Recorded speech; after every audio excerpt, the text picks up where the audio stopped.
Hello po, good morning. Good morning po sa lahat. Ating Kalingap team, Kuya Bal, Ate Edna Vlog, Kuya Rab. Ayan. Kay Kuya Brooks yan, no? Kuya Brooks, si Ruel, tsaka si Awi. Kumusta po kayo dyan sa Dait? Alam ko, yung bagyo, grabe. Unpredictable kasi kahit walang bagyo, predictable pa rin yung lugar na yan, yung ulan. Kahit mainit, maya ulan, no? So parang buhay ng tao. Minsan mainit, minsan maulan. Ganon din sa akin, no? So ito yung nagawa ko. Ayan hanggang umaga. Ngayon, dito tayo kahapon. So, exercise, no? Kuya Bal. Ayan, exercise Kuya Bal. Kasi iba na yung magkaedad tayo. Ayan. Kagaya ko na may sakit na rin. Karamihan sa atin may sakit na pag magkaedad-edad, no? So, ganun po. Sikap-sikap lang. Ayan, kumusta po kayo dyan sa Dait? Lahat ng Kalingap team, no? Nandyan, no? So, ingat-ingat po tayo. Kasi grabe yung bagyo. Sunod-sunod yung bagyo. Pero kahit walang bagyo dyan, panay pa rin ang ulan. Ayan, napakaano sa Dait. Maganda din doon pag may mga pananim ka. Ayan, kumusta si dyan? Kuya Brooks. Kumusta kayo dyan? Ayan, pasalamat tayo sa Team Rochelle, no? Team Rochelle ng Singapore, ayan, Taiwan, mga Dubai, ayan, mga grupo na yon yung tumulong sa atin nung nasa tayo sa hospital. Kaya ngayon, sikap-sikap, no? Kailangan ko mag-exercise araw-araw para tumibay yung ating mga sa heart, yung bypass, ma-exercise yung ugat na yon, kailangan ma-exercise talaga. So everyday nasa pinakamababa yung 30 minutes noon nung una. Ngayon medyo isang taon na, no? Awa ng Diyos, no? Ito na tayo. Medyo pabalik-balik na yung natin. Yung katawan. Yung ating kakisigan. Huwag lang nating isipin yung masamang epekto. So focus tayo, forward lang, no? Awa ng Diyos. Kaya ngayon mainit na. Ayan, tigil ako dito. Ayan, kasi delikado baka mag-collapse tayo dito, no? Ayan, yung bundok sa likod po yan is Mount Apo. Ayan, dami pong pine trees. Ayan, likod na po yan, hindi na kasi maulap So ngayon medyo malamig-lamig na. Ayan. Ito po dito sa Davao, no? Sa taas ng Turil City. Sa Turil. Mga Kalingap, lipat muna tayo doon sa yung area ng kamote. Nananim po ako pang December po 'yun, next month. Hopefully mataas yung presyo. Kasi malaking tulong din 'yan sa mga gamot, no? Kagaya nito. Ito kahit konti lang tong atsal na to. Sa tuwing linggo nakakaipon pa ako ng 10 hanggang 15 kilos. So pag nasa 100 po, so 1,500. 1,000. Kung nasa 200 yung kilo, so medyo maganda po kasi weekly po yung gamot ko is 1,600 to 1,800 ganyan.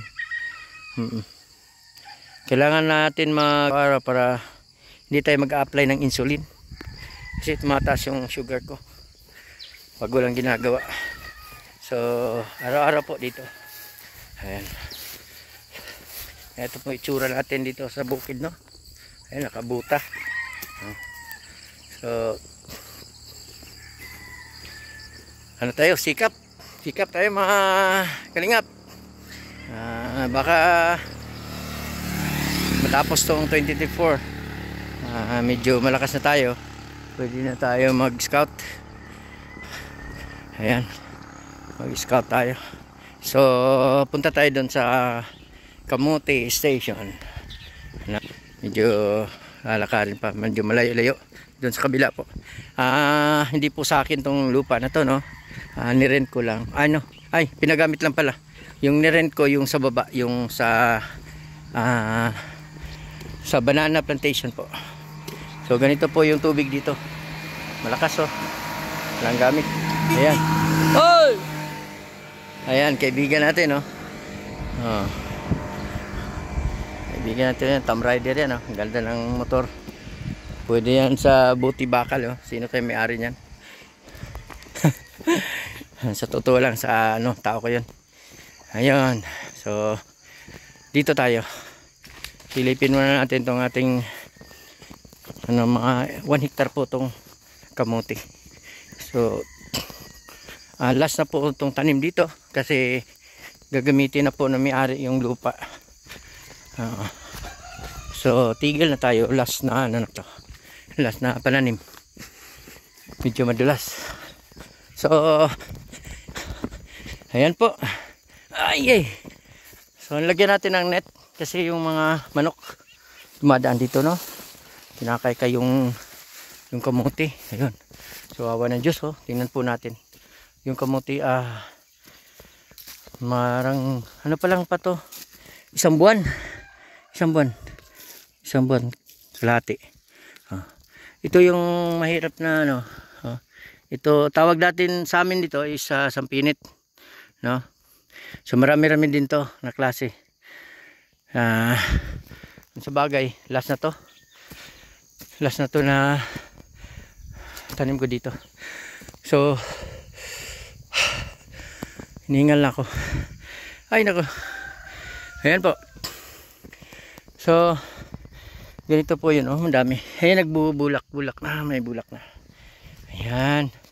So hanggang doon po yun, no. Ayan po. Ayan sa dulo. So it's around 1 hectare po.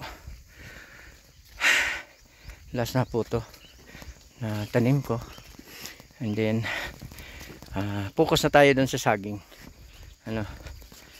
Kukunin na to na may-ari. Na itatanim daw sila. So pasalamat na lang tayo, no.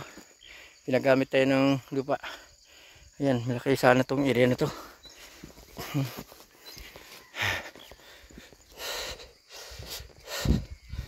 Ayan. Ito, maliit na area lang to. Pero napakalambot po. Napakalambot ang lupa.